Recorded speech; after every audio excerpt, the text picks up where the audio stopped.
اعوذ باللہ من الشیطان الرجیم بسم اللہ الرحمن الرحیم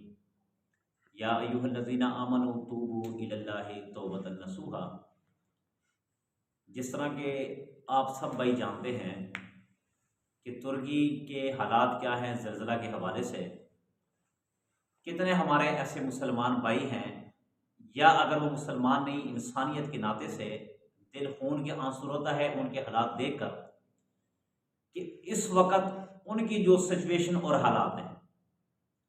یعنی کہ گھروں کے مالک اس وقت بے گھر ہو چکے ہیں، جن کے اپنے چھت تھے اب وہ کسی اور کے چھت کے سہارے لینے کے محتاج ہو چکے ہیں۔ میرے بھائیوں، جب عذاب آتا ہے اللہ تعالیٰ کا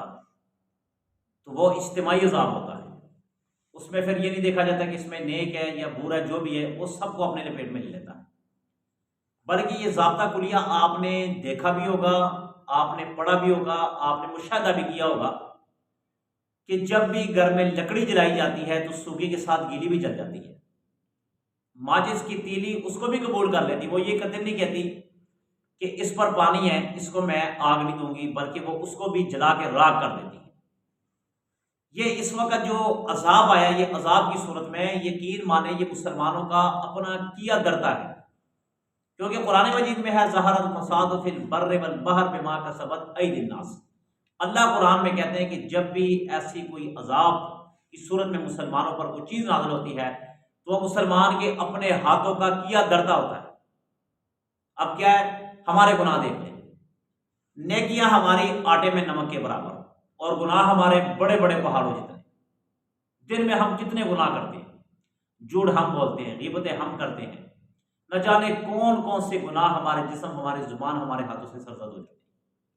مگر کیا آیا ہم نے کبھی یہ سوچا ہے کہ ہم نے اللہ کی حضور توبہ بھی کرنی ہے؟ اس وقت ایک چیز کی ضرورت ہے، ایک چیز کی، وہ کیا کہ سارے کے سارے اجتماعی توبہ کریں، جتنے بھی مسلمان ہیں، چاہے وہ ترک کے مسلمان ہو، چاہے وہ پاکستان کے مسلمان ہو، چاہے وہ انڈیا، چاہے وہ عراق، چاہے وہ شام کے مسلمان، سب کو چاہیے کہ اجتماعی توبہ کریں، رب کے ہاں اپنے ہاتھ جوڑ کے اپنا سر رگڑیں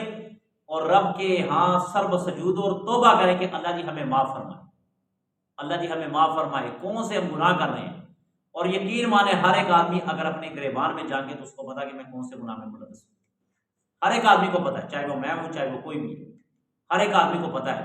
یہ تو رب کا کرم ہے اور نبی پاک صلی اللہ علیہ وسلم کے صدقے کہ اللہ نے ہماری چمڑیاں سفید رکھی ہے، ورنہ گناہوں کی وجہ سے ہم کالے کے کالے ہو جائیں۔ مگر اس وقت ایک اجتماعی توبہ کی ضرورت ہے، اور قطعاً کوئی اس بھلیکے میں نہ رہے کہ ترکی پر جو عذاب آیا ہم تو بچے میں، ہم تو بچے میں۔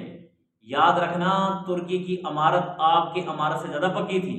جو زلزلے نے ہلا کے رکھ دی۔ کچے مکانوں میں رہنے والے ہو، کچے ایمان والوں، توبہ کی ضرورت ہے۔ ہم سب کو بیک زبان ہو کر سب کو توبہ، چاہے وہ ملک کا وزیر اعظم ہو، چاہے وہ ملک کا چپڑاسی ہو، چاہے بڑے عہدے والا ہو چاہے چھوٹے عہدے والا ہو، چاہے وہ عالم ہو چاہے وہ غیر عالم ہو، ہر ایک آدمی کو اجتماعی توبہ کی طرف آنا چاہیے، اللہ سے توبہ کرنی چاہیے اور اپنے مسلمان بھائیوں کے لیے دعا کرنی چاہیے۔ ہم اس دکھ کی گھڑی میں ہم اپنے ترکی بھائیوں کے ساتھ اور دیگر جو ممالک اس میں ملوث ہیں یا جو لوگ ممالک کے لوگ اس میں اس عذاب میں جو اللہ تعالیٰ کی طرف سے ایک زلزلے کی صورت میں آئے ہیں، پھنسے ہوئے ہیں یا جاں بحق ہو چکے ہیں یا وہ زخمی ہیں، ہم سب کے ساتھ اپنے دل کے تہ گہرائیوں کے ساتھ ان کے ساتھ اظہار تعزیت کرتے ہیں۔ اللہ تعالیٰ ان لوگوں کو صحت یابی عطا فرمائے، اور جو فوت ہو چکے ہیں ان کی بخشش فرمائے اور ان کے لواحقین کو صبر جمیل عطا فرمائے۔ اللہ تعالیٰ ہم سب کو معاف فرمائے، آمین۔